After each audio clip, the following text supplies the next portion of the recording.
connecting to.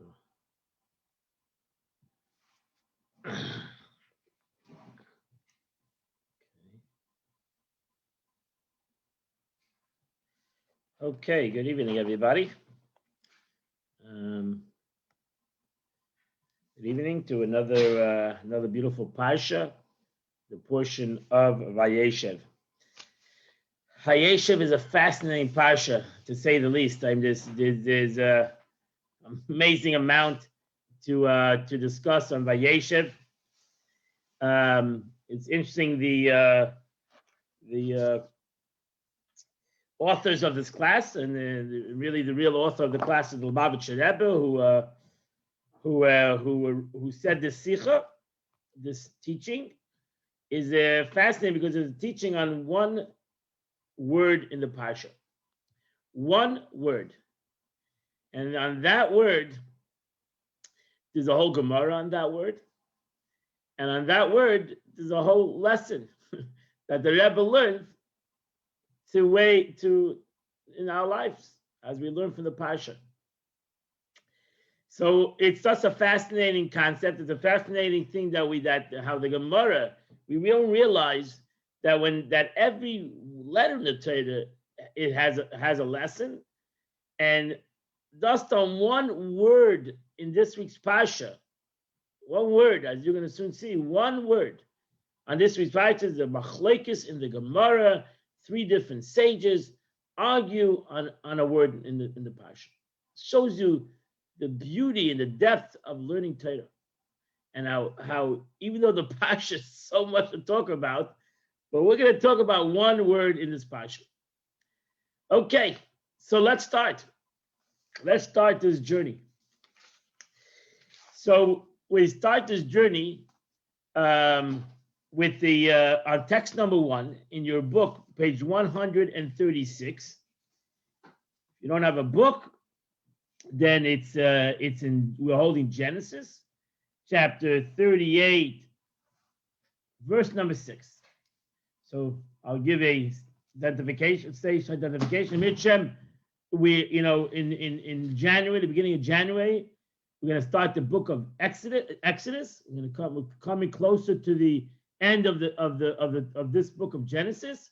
So Mitchem, I hope you're going to want to continue to learn. You should get a book, and if you got the email, then it's in the email how to order a book, or call the office at 487-2934, and please get a book for the book of Exodus. Okay, page 136 in your book. So in this week's parsha says the following story. In the whole story of Joseph, right now in the story of Joseph, and that is the meat of the portion. The next couple of portions is all about Joseph and how he went out to Egypt, first his arguments with his brothers, and then ultimately sailed to Egypt. And then suddenly, in this week's portion, the Torah throws in a story about Judah. Yehuda. Suddenly, Yehuda, there's a story about Yehuda. Judah, Joseph's brother. There's a story about him and what happened to him. And we go back to Joseph. The Torah throws in the story. and what's the story? So this is the story you have in text number 1. Yehuda took a wife for his firstborn named Tamar. So what happened was Yehuda suddenly went. The Torah says in a way, Yehuda went away from the brothers. He got married. He had 3 sons, and Einon, and they had another son. What do you say? I mean, not Einon. I'm going to say Yehuda took his wife to his firstborn. He took his wife to now Judah's firstborn was evil in the eyes of God, and God put him to death. So Judah said to Einon, come unto your brother's wife and perform the rite of Levirate and raise up the progeny of your brother. Now Einon knew that his progeny would not be his. He's going for his brother. And it came about that he came to his brother's wife. He wasted it on the ground and ordered not to give his seed to his brother. Now that was now that what he's done evil in God's eyes, and he put him to death. So that was the first two sons that of Judah that married this woman Tamar. He had a third son. So just as a law in Torah law, there's a concept of a levirate. It's called a yavam, a yavama. There's a whole Gemara, the whole tractate in Talmud called yavamis. And the law is that if a man marries a woman and he passes away without any children, so the brother should marry her. The brother should marry his sister-in-law, so that he would that the sister-in-law would continue the name of the brother. It would continue that the family of the brother would have a name. If she would marry another man, a different family, then it wouldn't be the family of the brother. So the Torah wanted that the brother who passed away should have a name in the Torah, as we see in text number 2. This is the law of a levirate. If a brother resides together and one of them dies having no son, the dead man's wife shall not marry an outsider. Rather, her brother should be intimate with her, making her his wife, thus performing the obligation of a husband's brother with her. According to Jewish law, actually, you don't have to make a chuppah, you don't have to make a whole wedding. She goes from the house of her brother and she moves in to the house of her brother-in-law. And they become husband and wife. And when she has children, it will be the eldest brother who performs the levirate marriage. Who's the first one? Is the oldest one obligated to do that? If she can bear, it will succeed the name of the deceased brother, so that his deceased brother's name shall not be obliterated from Israel. So God wanted that the brother's name should continue. What happened was that the second son of Yehuda, who was named Onan, was not too happy with this law, even though the law is not given yet. But we know that the Jews, that the patriarchs and the tribes kept the Torah law. So they knew this law of a Yasam, of a Yisema, a Yavama, a levirate. So Yehuda wanted that his daughter-in-law should marry the second son, and she did. But the second son really didn't want to marry her, and didn't want to have children with her. He didn't want to like his older brother for whatever reason. He was not too. So in essence, he was as righteous as his oldest brother, and therefore he decided not to have any. He would waste his seed, as the Torah would say, and he died. He passed away. Now, Yavama, just as a side note, today we don't, the Torah law is, let's say the brother doesn't want to marry, doesn't want to do Yavama for whatever reason. So then he gives Chalitza. Chalitza was a certain concept of divorce, a very whole, you can read in the Torah itself, he takes a shoe off of him, and she spits at the shoe, she says, you don't want to keep your name of your brother. You find the story, it's a very big story in the Torah, is by Rus. Rus married Boaz because he was the closest relative to her husband, who passed away very young, passed away without any children. So this is the law, and this is what Yehuda did with two of his sons. So now Yehuda had a third son, Shelah. He had a third son. And he was afraid. He said, listen, he didn't want to blame, every parent doesn't want to blame it on their son. So they say, oh, what's happening? It must be that this girl is not such a righteous girl. She's like the Black Widow. I don't know. She's killing her husbands. Everyone who marries her is dying. So he decides he's not going to tell it openly to her that I don't want to give you I don't think my third son should marry her. He says, listen, go back to your father's home. Go back home. When my son will get older, I'll call you, hoping that it would never happen. So that's why in text number 3, in page 138, so Judah tells his daughter-in-law, Tamar, He tells her, remain as a widow in your father's house until my son Shelah grows up. For he said, let he do two die like his brothers. So Tamar went and she remained in her father's house. Okay, what does that mean? So Rashi says, in text number 3b, he dismissed her with with a lame excuse. What does it do? What are you going to tell her? For he did not intend to marry her. He didn't really marry. He doesn't want to tell her. He was hoping that she would go there. She would go and find another husband. He was hoping she would disappear. For he lest he die. Meaning this woman whose husbands presumably die young. So he blamed it on her. And basically he told her to go home, hoping she would disappear. It would be the end of the story, and he would go on in life, and his son would marry somebody else, and life would go on. But life didn't go on, as the Torah tells us. Right? We know. We can continue. So the Torah tells us, Abdus is back, Maimonides, so he brings down a law of Maimonides, text number 4. When a woman was married to 2 husbands and they both died, she would not marry a third man. If she marries, she's not divorced. But really, for her to marry we're talking about young. We would marry elderly men and they die.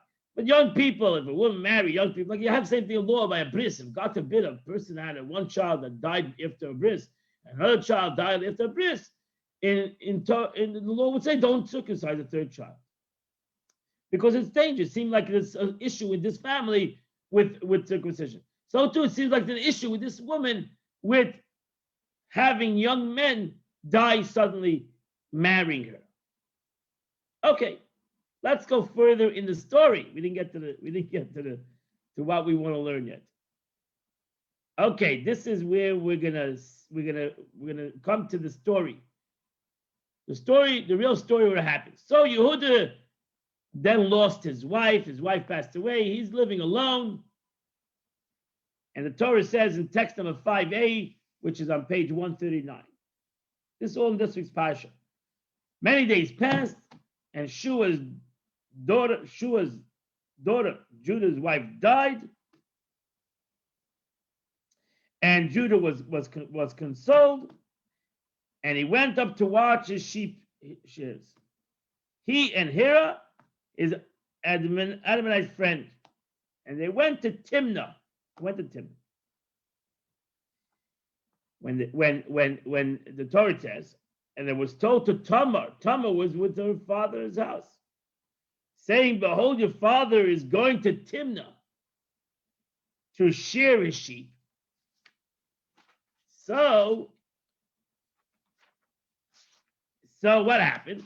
So she took off her widow's garb, covered her head with the veil, and covered her face, and she sat down at the crossroads that were on the way to Timnah.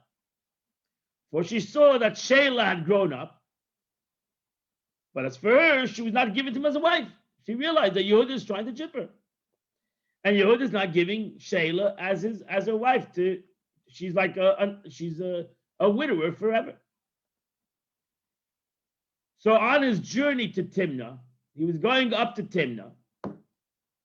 When Judah saw her, he thought she was a harlot because she covered her face. It's a crazy story. So he turned aside to her on the road, and he said, listen, he said to her, "Get ready now. I'll come to you. Get ready. I want to have a relationship with you." For he did not know that she was his daughter-in-law. And she said, "What will you give me that I should come to you? I got to pay me. It's not a free service." And he said, "I will send a kid from the herd. I'll send you a sheep." And he said, "Okay." I said, "Only if you give me a pledge until you send it. You got to give me something collateral. How do I know that you're going to send me these goats? I need to have some collateral." So he said, "What is the pledge that I will give you?" And she said, "Yeah, your signet, your cloak, and the staff in your hand. I want your ring. I want your jacket, and I want your stick." So he gave it to her. And he came to her, and she conceived. She got pregnant. That's what Torah tells us. And then she arose and went away. And she took off her veil and she donned her widow garb. She went back to her being the widow that she was. Unbelievable story. I mean, this is an unbelievable story. A couple months later, the Torah continues. A couple months later, Yehuda hears that his daughter-in-law, who is this widow in her father's house, is pregnant. She's a woman that is a live right law until his third son frees her from the marriage. She's not allowed to have a relationship into Jewish law with out of marriage. In marriage, so she's still married. So he's like shocked that his daughter-in-law, his still daughter-in-law, is pregnant with somebody else's child. How does he know that? So we're going to 5b. Yishlach Yehuda, and Yehuda sent the kid in the hand of the Adamite, his friend, to take a pledge from the woman's hand, but he didn't find her. So he asked the people of the place, saying, "Where is the harlot?" It was on the crossroads of the way. And they said, "No harlot was here." So he turned to Judah, he said, "I've not found her." And the people of the place said there was no harlot that was stood in that crossroad. I'm sorry. You must have been dreaming.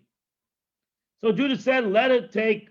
Okay, I lost my stuff.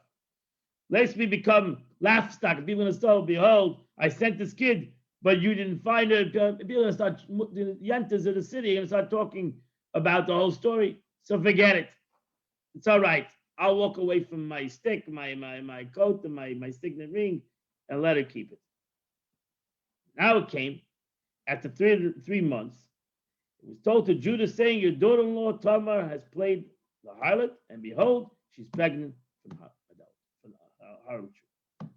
So Judah said, "Bring her out and let her be burned. I'm going to punish her." She was taken out, and she sent the word to her father-in-law, saying, "From the man who these belong, I am pregnant." She sends out this stick and this coat and the signet, and she says, "Okay, the one who I have this from somebody." She didn't say him. She just said, "I have this from somebody. Whoever this belongs to, that's the one who I please recognize the signet, cloak, and the staff are these. Who are these?" Now Judah could have basically denied it. Could have walked away from it. Could have denied it. Nobody would know. Could have denied the whole situation. Then Judah recognized them, and he said, "She's right." Tzatka, it's a very expression. Tzatka means many. The Hebrew words the English doesn't do justice to the Hebrew words in this pasuk. Vayomer Tzatka mimeni. She's more righteous than me. Tzatka mimeni. She's more righteous than me. Because I did not give her my son Shelah. She's a righteous woman. I'm the one I'm the villain in the story. But he no longer continued to intimate with her. So he in essence comes out of the story. He comes and confesses why he didn't want to give his son to her and put her through this pain and suffering. And really, it's his child. She's carrying his child. And he marries her, and they have 2 children, Zarech and Peretz. That's the story in the Torah. And from then come out David HaMelech. From these Peretz comes out David HaMelech, King David. That's the story. It's a phenomenal story. It's a phenomenal story. But there's one word over here. Actually, it's one name that the Rebbe, and it's not the Rebbe, only the Gemara. When first the Gemara, the Gemara talks about this word, and that is the name of the city. Why is it important to tell us, first of all, the name of the city. And he went up to Timnah. Timnah.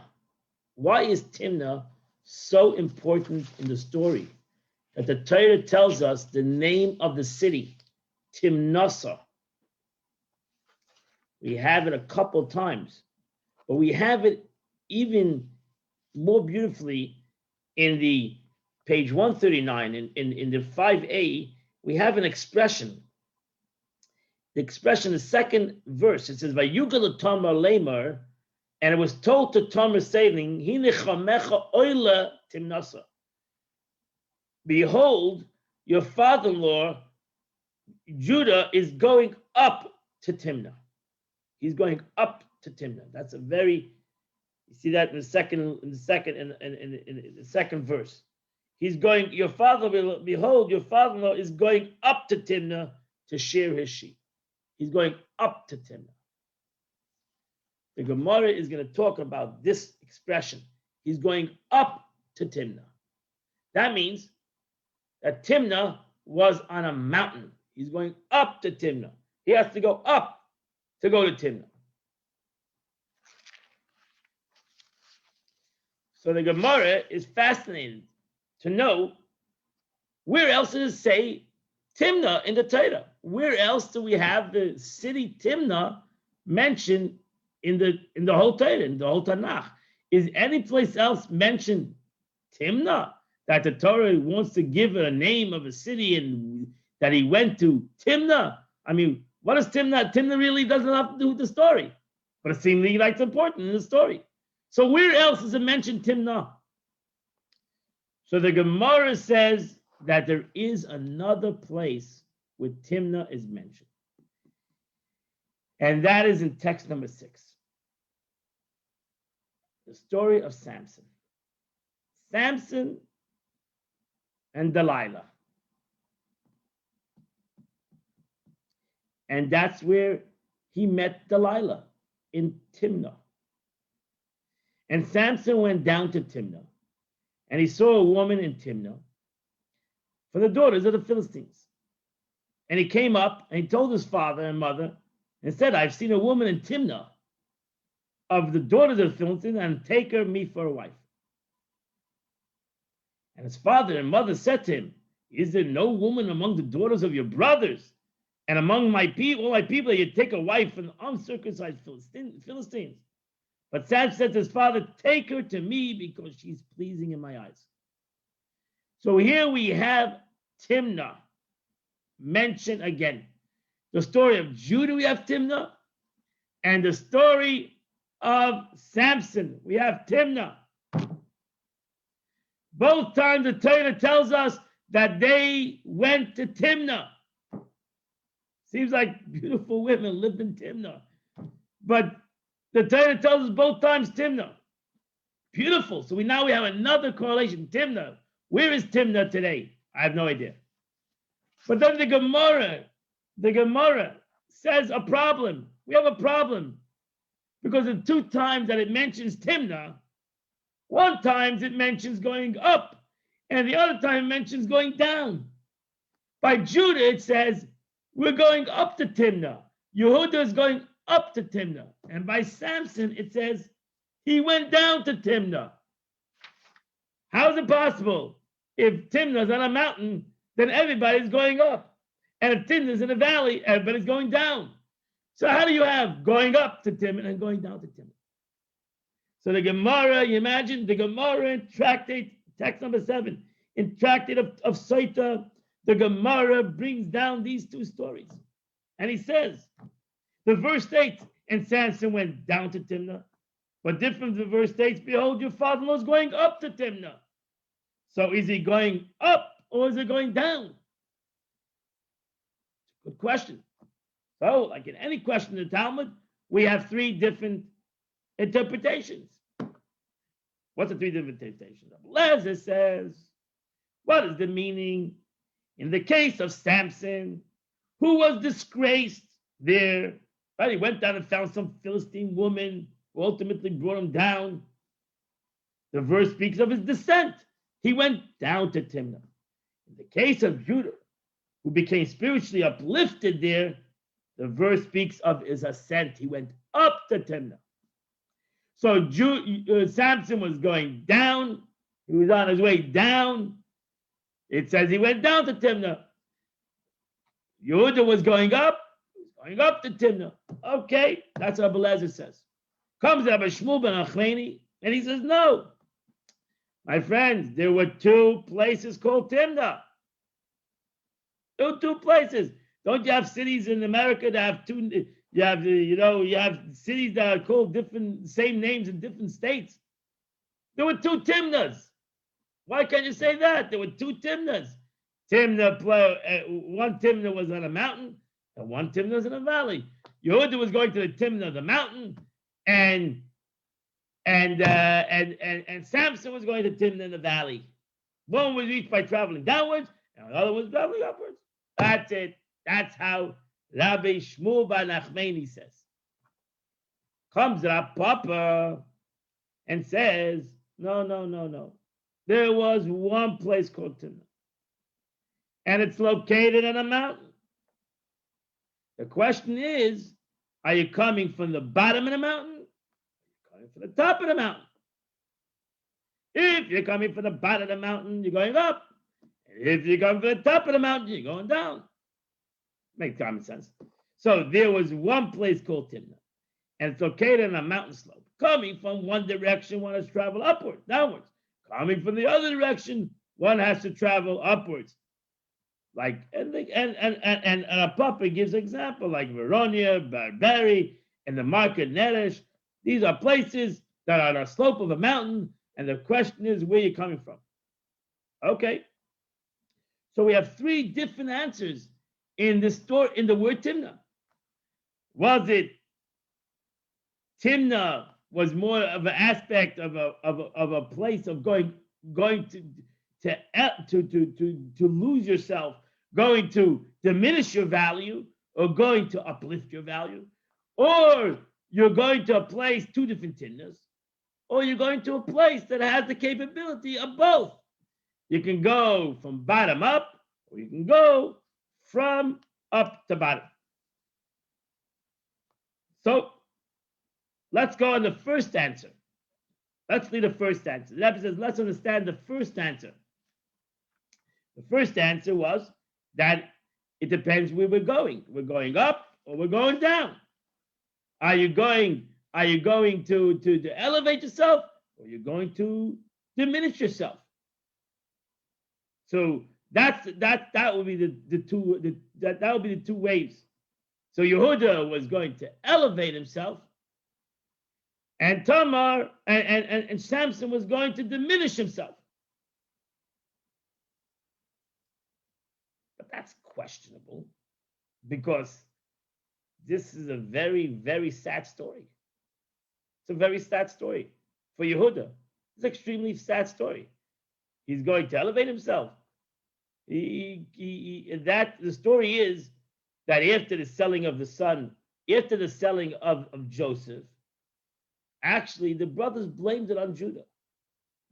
They blamed it on him because he said, let's sell him to the Midianites, and they listened to him because he was the leader of the pack. And they later said, if you would have said to take him home, we would have taken him home. You should have said we should take him home. So they blamed it on him, and he left the family. It was a very sad time for him. He left the family. He went, so to say, on his own, found new group of friends, married this woman, had these 3 children, and now he lost it. He lost these 2 children, and he goes and he has this illicit relationship. He loses his wife, and then he goes and has this relationship with he thinks is a harlot. I mean, this is a very sad story. This is a very sad story that has a great ending, but it's a very sad story. So why would we consider this going up? The bigger problem is that I've asked the question, because really, who told them that they're going up to Timnah? Who says the expression Yehuda is going up to Timnah? not the verse. It's some guy, some tattletailer who came to Tamar and told her, "You're going up. That your father is coming up to Timnah." How would he know where Yehuda was going? How would he know that Yehuda is coming to elevate himself? How would he know that? So why would we go that aspect? The verse states, as it looks in text number 8, the verse states she sent word to her father-in-law saying, from the man whom these belong to, I am pregnant. But let her simply tell him explicitly that she was carrying his child. Why didn't they say it openly? Rav Zutia Bar Tuvi said in the name of Rav, that some say Rav Chanina Bar Sis said in the name of Rabbi Shimon Chizda, and some say Rabbi Yochanan said in the name of Rabbi Shimon Bar Yochai. It's better for a person to cast himself into the fierce burning furnace than to embarrass another person in public. But who do we learn that from Tamar?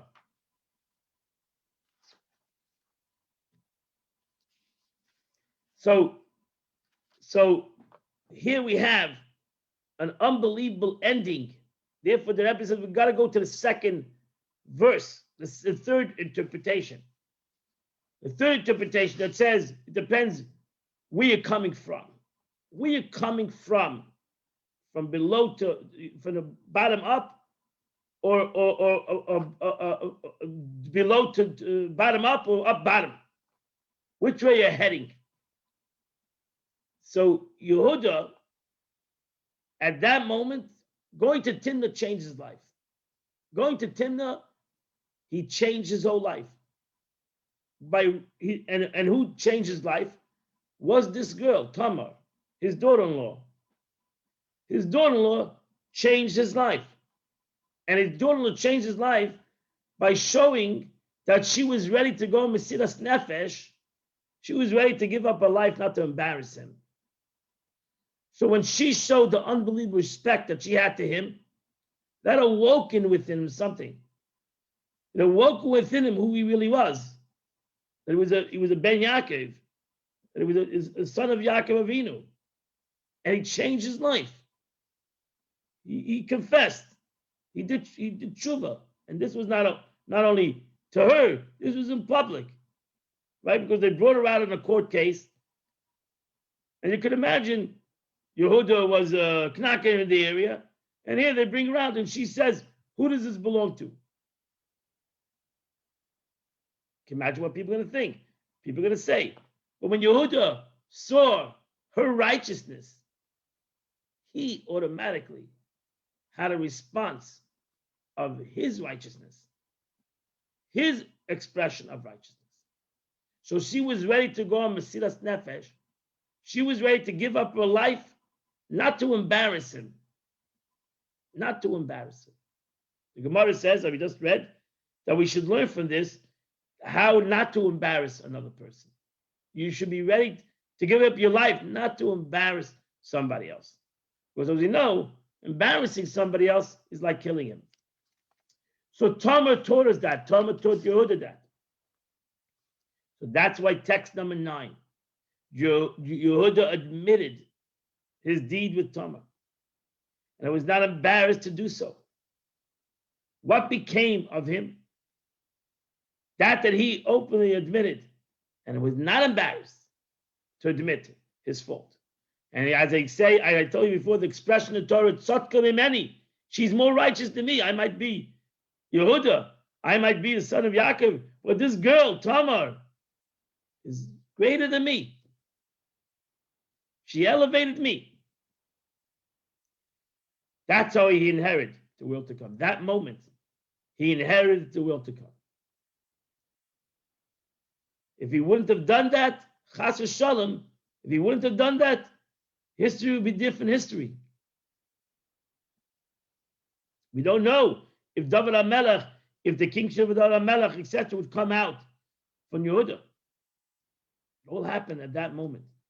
Reuven admitted his sins in interfering with his father's life and was not embarrassed. Now, who caused Reuven to admit his error? It was Yehuda. So too we have the story of Reuven. all learned to be able to admit their mistakes. These were great people. That's why the story is so phenomenal, that even great people like Reuven and Yehuda, Shiftei Ka, they are the tribes of God, they can make a mistake. They're still human beings, and they can make a mistake, but the capability of saying that they made a mistake, the capability of coming back from making a mistake and rectifying your mistake and changing the whole situation, that is so Vayal Timna. This is what the Gemara, the Rebbe says. This is what the extra word of the Torah. First of all, that the Torah says the name Timna, and then he went up to Timna. This is all what the Gemara, what the Torah wants to teach us. That he went up to Timna. Yehuda elevated himself in Timna. Samson demoted himself in Timna. Because Samson came from a very high place. He was the shofet by the Yidden. He saved thousands of Yidden. He fought for Am Yisrael. And then he went down to Timna. Yehuda gave up for a while. For a nice couple of years, he disappeared. He went away. He walked away from the family. Started a different life, seemingly. And in one moment, Tamar brought him back.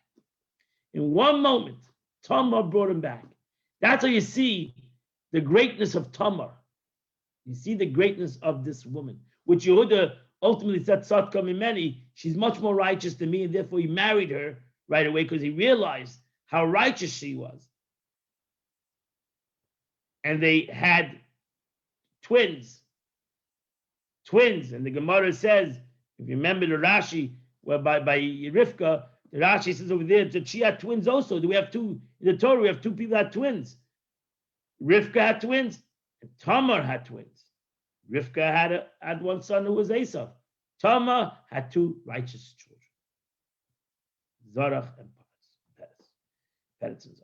These two children. That's what Yehuda. This is the future of Yehuda. Is in these two children, not in Shelah, but in these two children, and because of this Tamar, this woman Tamar.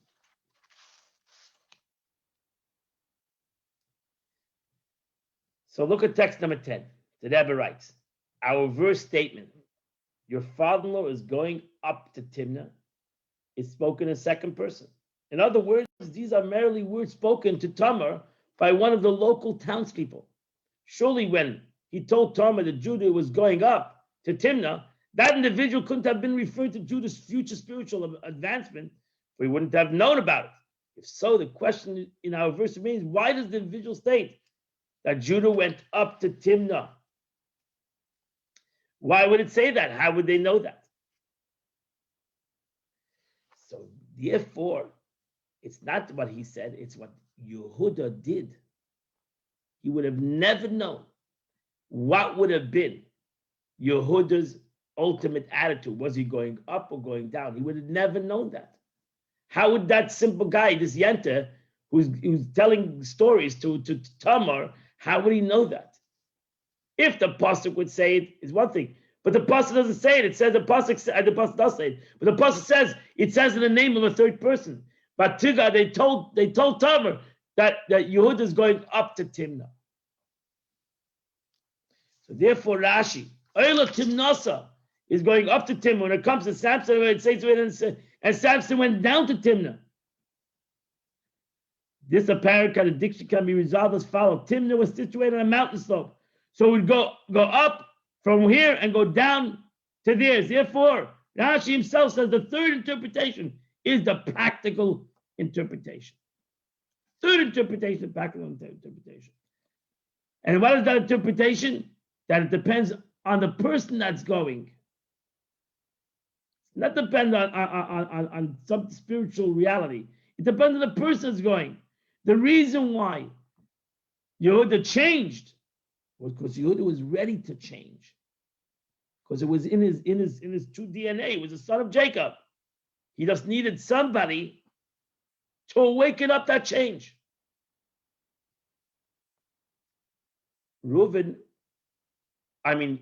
Samson was the opposite, was on his way down.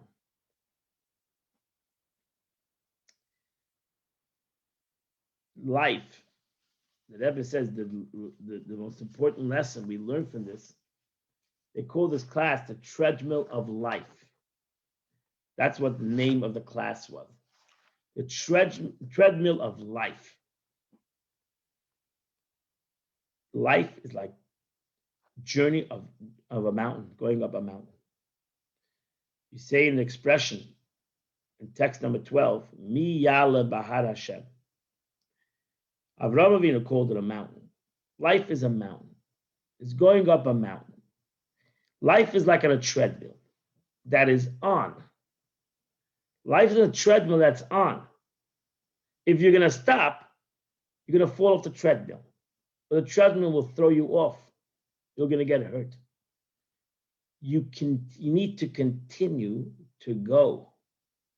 You cannot stop while life is on a treadmill or life is going up a mountain. Who will ascend up God's mountain? Who will stand in a holy place? He who is clean of hand and purified, who does not take name in vain, and is not sworn deceitfully. These are things that are connected to the heart. And the Tehillim, David HaMelech says that's not easy. That's going up a mountain. That is not such an easy thing. These are not things that are easy thing to accomplish. Because either you're going to be going up the mountain or you're going to be going down the mountain. Once a student who asked the Lubavitcher Rebbe, came to the Rebbe, a college student, came to the Rebbe and said, Rebbe, it was in the 70s, I think, in the early 70s, had a private chiddush, then you could make anytime you wanted a chiddush, a private audience with the Rebbe, and the Rebbe would take you in easily. It's a much smaller crowd. And he came to the Rebbe and he said, Rebbe, I have something bothering me very much. The Rebbe said, what? He said, I learned Torah and I'm not righteous. I'm not religious. I'm not doing a lot of things that the Torah says so. That it says to do. So here I'm learning all these things, and I'm realizing, this is a very, very hard thing. This is a mountain. How am I supposed to climb this mountain? So I'll never feel like I'm righteous. I'll never feel holy. So basically, I'm going to lose to begin with. So the Rebbe said, you have to look at the Torah life, at life, like Jacob's ladder. You have a ladder. Jacob had a dream. He had a ladder. You have a ladder that has 613 rungs on it. Let's say, right? It's ladders.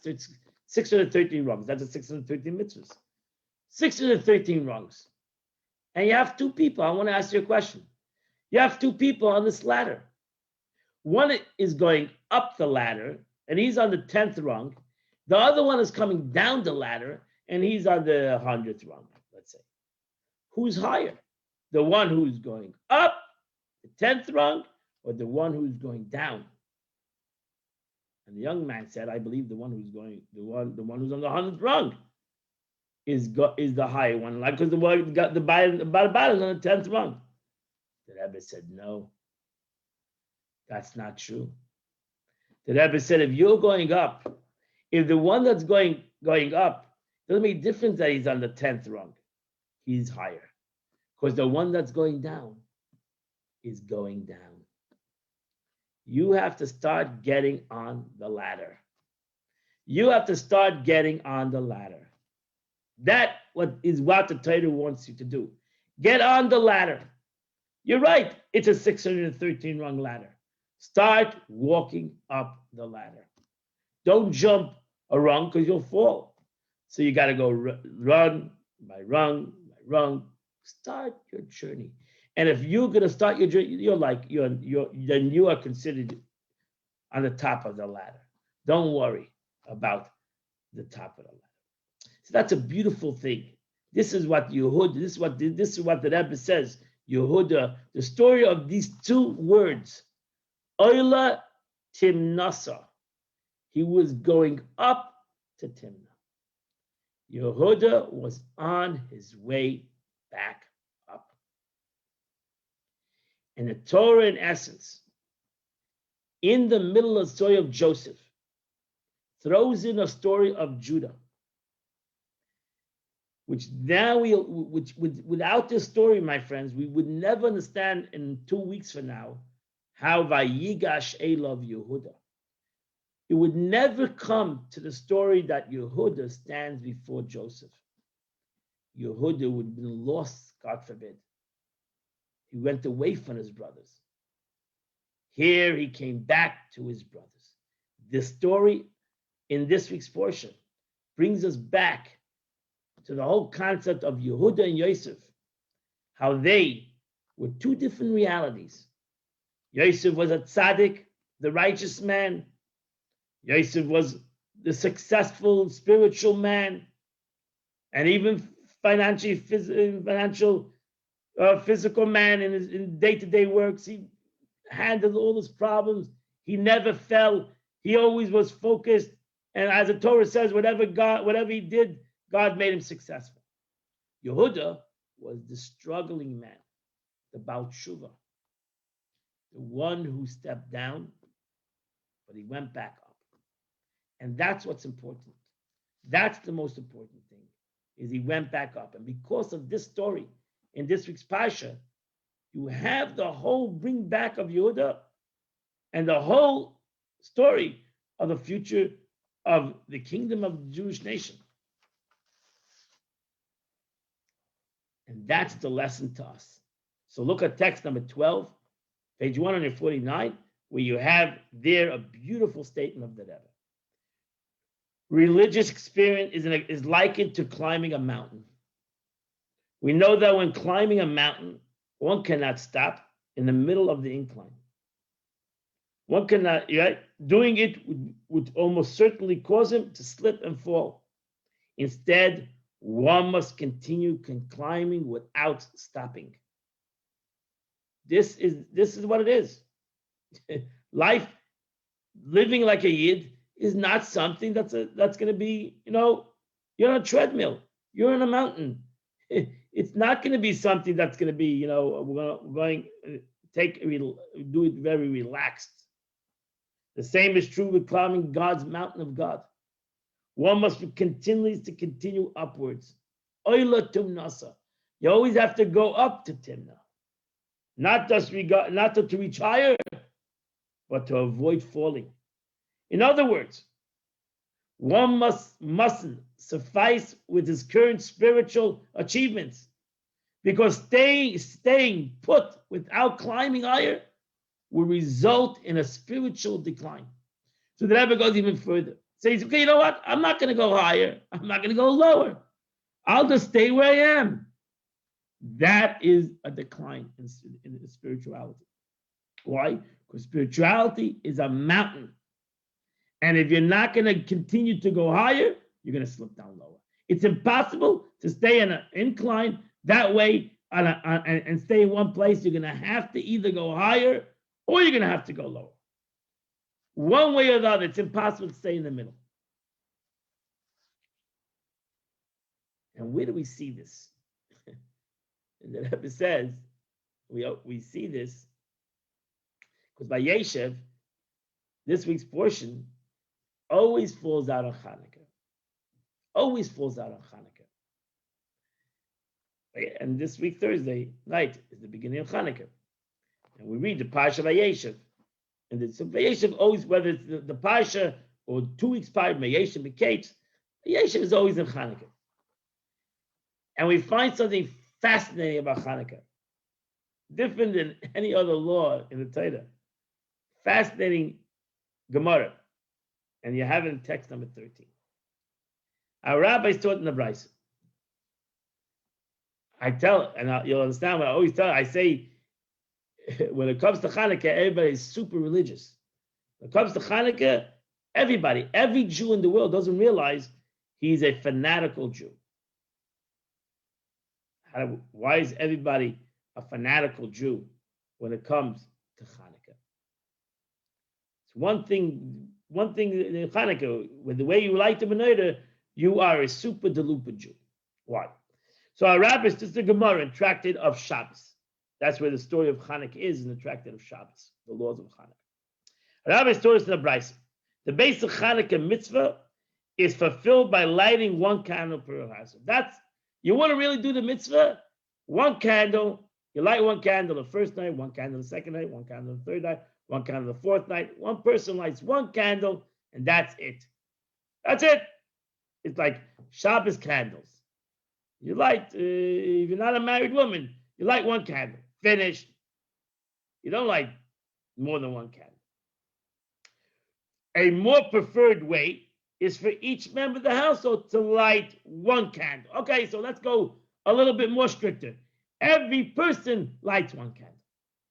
Okay, every person lights one candle. That's if you want to be a little bit more religious. So the basic is one candle for the whole family. You want to be a little more religious. See, that's why the English doesn't do justice to Gemara. It's mahadin. You look at the words. Mahadin is you want to be more hidur. You want to be more religious. You want to be more religious? Go and do one candle per each. As a more preferred way, you want to be more religious. You want to be super deluper religious. Mahadin, mina mahadin. You want to be strict within the strict. You want to do this thing more better than anybody else. You know what you should do. So that we have a machlekes. Shammai says, hold you, I light 8 candles the first night and subtract each way night. Light 8 candles the first night, 7 the second night, 6 the third night, etc., until you come down to 1. Beis Hillel holds, I light the candles 1, 2, 3, 4, 5, 6, 7, 8, and that's what we do. What's the machlekes? Why does Beis Shammai say you go 8, 7, 6, 5, 4, 3, 2, 1? And Beis Hillel says you go, 1, 2, 3, 4, 5, 6, 7, 8. So Beis Shammai holds the number of the candles to be considered numbers of bulls born each day of Sukkot. Beis Shammai connects the Hanukkah to the holiday of Sukkot. And if you look at the holiday of Sukkot, they brought every day, it was 70 bulls that were brought over the 8 days. And it went down from 14, 13, 12, went down. That's the way they brought the number of bulls. Started off with 14 on the first day. The next day they went to 13. The next day they went to 12. The next day, so the Shammai says, you see, open the Torah, it goes downwards. It goes 12, 13, 14, 13, 12, 11, 10, etc. That's why you do Hanukkah. 8, 7, 6, 5, 4, 3, 2, 1. Beis Hillel says no. You go 1, 2, 3, 4, 5, 6, 7, 8. Beis Hillel holds we must always advance upwards in matter of holiness, not downwards. You have to go upwards. 1, 2, 3, 4, 5, 6, 7, 8. You gotta go upwards.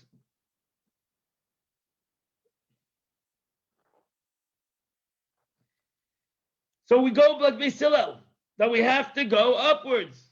We don't go downwards. We go upwards. We go 1 the first night, and Thursday night to be 1, Friday night before shopping night 2, Matzah shopping after shopping night 3. Why? Because you gotta go upwards. And the Gemara answers why in by the bulls they went downwards. It's separate subject. But for surely when a Jew is lighting the menorah, he needs to bring light into the world. That's why he lights the menorah. So he lights 1, 2, 3, 4, 5, 6, 7, 8. Who does that? Mahadrin min amahadrin. It's not important. Who lights the menorah 1, 2, 3, 4, 5, 6, 7, 8? Every Jew in the world lights the menorah that way. Not only the father in the house, everybody else in the house lights the menorah that way. And that's Mahadim and Ahadin. That's super duper religious. Mahadim and Ahadin really can light on one. You really can go away with one candle. La halacha today is you're not allowed to do that. You got to follow Beis Hillel. You got to like 1, 2, 3, 4, 5, 6, 7, 8. So let me ask you a question, Gemara. Ask the question. Let's ask the question. Let's say I didn't light. I lit the first light 1, and I lit the second light 1. I didn't light 2, or the second light I lit 2, and the third light I lit 2. What happens? What would happen if I would do that? I lit the first night 1, and the second night I lit 1 again. What would be so terrible, right? Because really, the way to do it is 1 light candle per person. But once the halacha has decided that is the law, what's the law? So look at text number 14. We're coming to the end of our class. It won't fail to add a candle on the second night. Let's say the guy decided I'm doing one candle. He has to advance upward from where he stood the previous night. So that's number 1. The previous night was 1. The night you only lit 1, so you didn't go higher than the previous night. What's wrong with that? But that's not all. By failing to add an additional candle, he's no longer fulfilled the mitzvah in the most preferred way. It's not just that he doesn't add a candle. It's he's not done the candle to begin with right. He's not done the preferred way.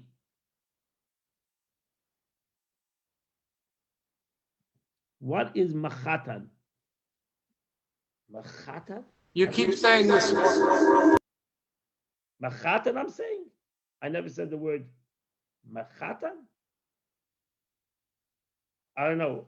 I must be saying a different word. Machatan?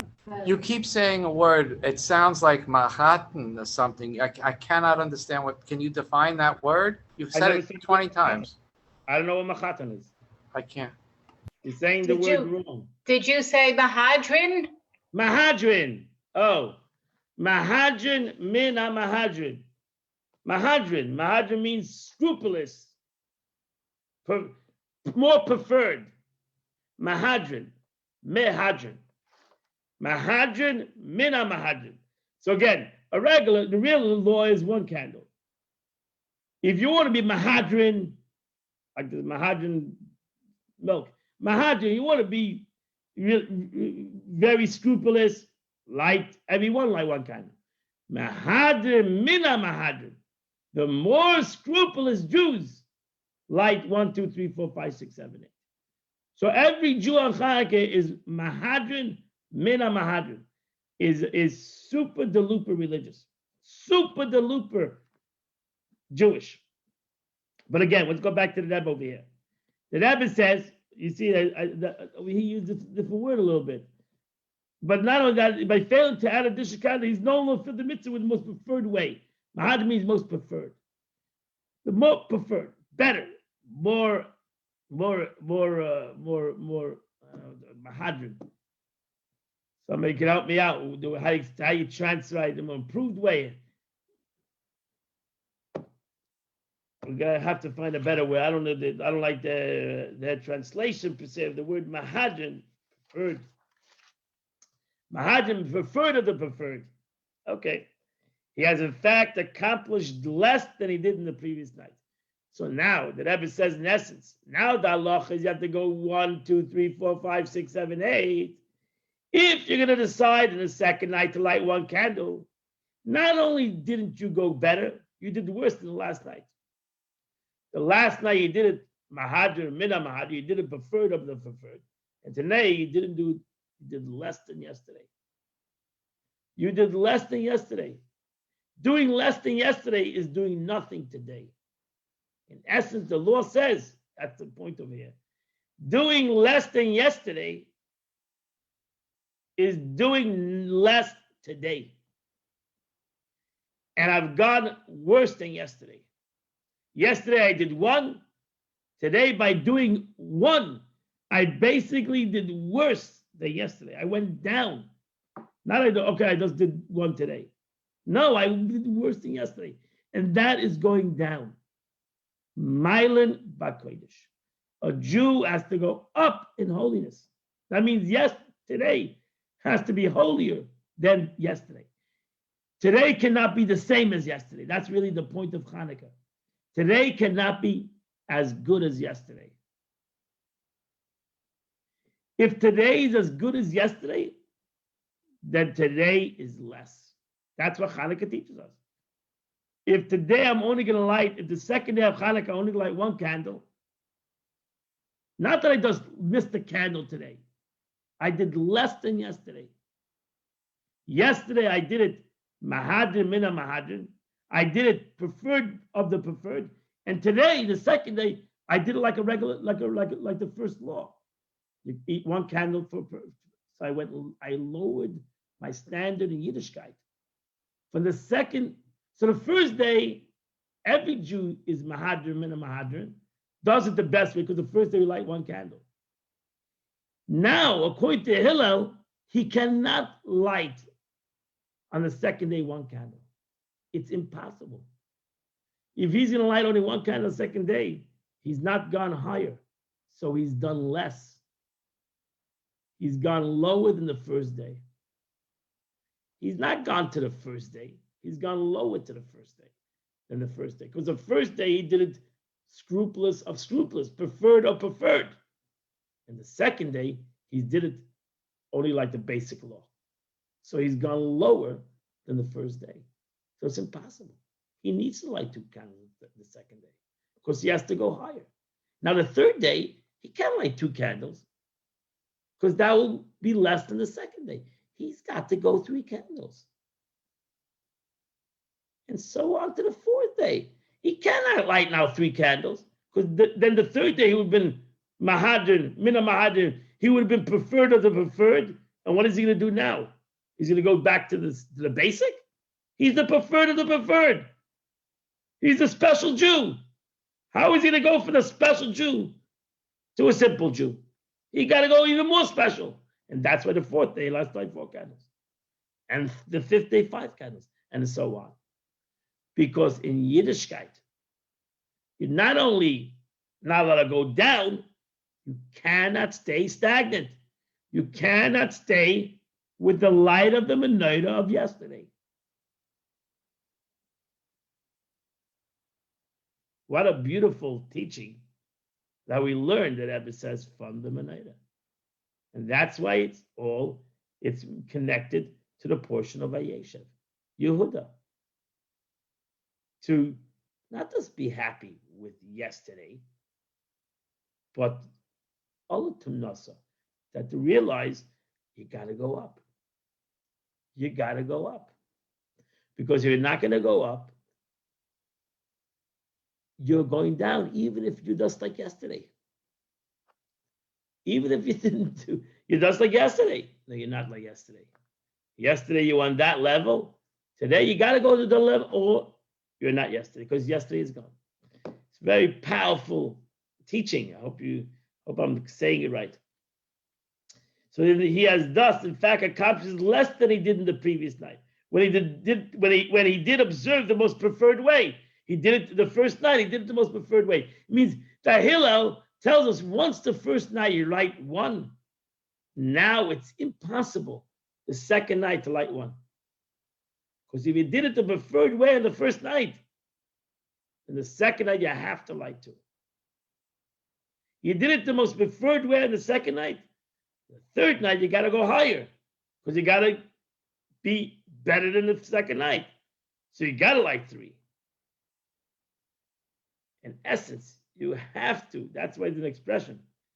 Very interesting expression in Pirkei Avos. Mitzvah goyreres mitzvah. One mitzvah automatically pushes you to another mitzvah. Because the mitzvah demands another mitzvah. Because why did you do the mitzvah? Because you wanted to get higher. You wanted to get closer. You wanted to follow God's wishes. So that demands automatically that you want to do it again, to do another mitzvah. Mitzvah gereres mitzvah. It's in the system. It's impossible that it shouldn't. The mitzvah is saying, listen, you're special. So now you're going to stay like that? Then you're not special anymore. You need to be specialer. And then that mitzvah says, no, we need to be more special. Like the Rebbe told the guy with the ladder. You get in the first rung, it demands automatically to go to the second rung. And it demands to go to the third rung. And the importance is that you're going higher and higher. Because that's what's demanded. That's what is that creates our yearning and our desire to continue to go higher. We are called Yehudim. We are called in the name of Yehuda. Yehuda is Hoida'ah. Yehuda, Pam Oide Ishti. Now my Leah called her son Yehuda because now my husband will acknowledge Yehuda, the concept of acknowledgement. That we acknowledge that we can be better. We can go higher. We acknowledge that we can change. That's the journey. The journey is that we should never be complacent when it comes to our spiritual journey. We should be very complacent when it comes to our physical journey. That's why it says, Ezu Asher Hasameach Bechalkei. Who is a wealthy man? Who's a happy man? The person who's happy with his physical lot. But when it comes to spirituality, when it comes to do a mitzvah, when it comes to bring light into the world, one is enough. One candle is enough. 2 candles are enough. 3 candles are enough. 4 candles are enough. You got to keep on adding. You got to keep on adding. The Rebbe says, one of the beautiful things of a candle, not a part of this sikha, but the Rebbe says one of the beautiful things of a candle is that one candle can light millions of candles. Isn't it amazing? One candle can light hundreds and millions of candles. And the beauty is that this candle that lights hundreds of candles never loses from itself anything by lighting another candle. It actually doesn't lose any vitality by lighting another candle. It doesn't lose anything. If you take anything else in the world, you're going to take oil, you're going to start pouring it into a bunch of, it loses from, why would I want to lose? But the beauty of a candle is that it gives out light and it can lighten hundreds and millions of other candles. And it's not diminished. Our neshama is like a candle. Ner Hashem Nis Hashem. The candle, Ner Hashem, the candle of God is the soul of man. We're here to be a light. Our soul is here to light, give light. And not only to ourselves, but to light somebody else. Light his candle. Light his neshama. We don't get lost. We don't diminish anything by lighting somebody else's neshama. We can light up 1,000,000 neshamas. Our neshama is not going to get, or we're going to lose any part of our neshama by lighting somebody else's soul up. Just not at all. My neshama can lighten up the world. My neshama could change the whole world. And I don't lose anything out of that. I'm just giving, my neshama is light, and it's there for light, and it's there to give others light. That's the beauty of the concept of the Parsha, and the Rebbe says the concept of Hanukkah, to teach us that we need to continue to go better. We need to continue to Mailim B'Kodesh, to make the light in the world bigger and bigger and bigger. The candle shall light 1 candle, 2 candles. Keep on lighting as many candles in the world. Keep on doing mitzvahs, as many you can do in the world. There shouldn't be a limit to how much you can do. So if I did 1,000,000 yesterday, so now I have to do 1,000,001 the next day. I have to be Mailim B'Kodesh. Keep on going higher and higher in Kodesh. So if one wishes to continue observing the mitzvah at the same level of quality as the night before, he must increase in holiness. He must increase in holiness. That was one of the things that Abba would always demand, that we have unlimited potential. Unlimited potential. Why? Because our journey is a holy journey, not just only in the physical, but also in the aspect of the oil, the light, the holiness of the situation. Look at the story of Yehuda and Tamar. What a story. It's almost like you can make a movie out of it. Here's this guy, he's on the down, Yehuda. Thank God he has a daughter-in-law wants to be part of Am Yisrael, who wants her children to be part of the Jewish nation, doesn't give up, and brings her father-in-law back. Brings her father-in-law back. And she's ready to go on Mesiras Nefesh, on self-sacrifice, to bring her father-in-law back. What a beautiful story. That's the story of Hanukkah. Jews ready to go on Mesiras Nefesh and self-sacrifice to keep the light on for Jews, to keep the oil, the light of light of Torah and mitzvahs, to keep it on. Don't let it diminish. Don't let it diminish. Chasha, not only don't let it diminish, don't let it stay the way it is, but make it more lighter. Bring the light of Torah more and more to the world, more and more to yourself. And that's Oila Tumnasa. We have a whole parsha, but because of these two extra words, Oila Tumnasa, we have a whole Gemara, and we have a beautiful Sikha of the Rebbe. Now you can imagine how much you can learn from the rest of the parsha. How much can you learn from the rest of the parsha? My friends, tomorrow night, I want to give two things. I mentioned in the beginning of the class, just in a couple of weeks, we're starting the book of Exodus. And so it's important to have the book because it makes it easier learning. It's not expensive, $20, I think, for the book. And either the book will be sent to you or the book will be sent to Chabad and you'll pick it up at Chabad. You have it actually, we sent you an email. So it's in that way, you'll call the office, Rivka at 487-2934, and make sure that we have a book for you.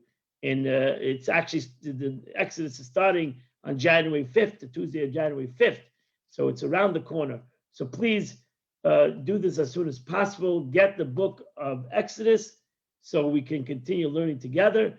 Number two is the JLI class. What a series we've been doing in JLI. The Secrets of the Bible. Really good stuff. Really good stuff. And tomorrow, instead of Thursday night, it's going to be tomorrow night. Thursday night's Hanukkah, so it's going to be tomorrow night at 7:30, either at the Chabad house or you can come at this Zoom.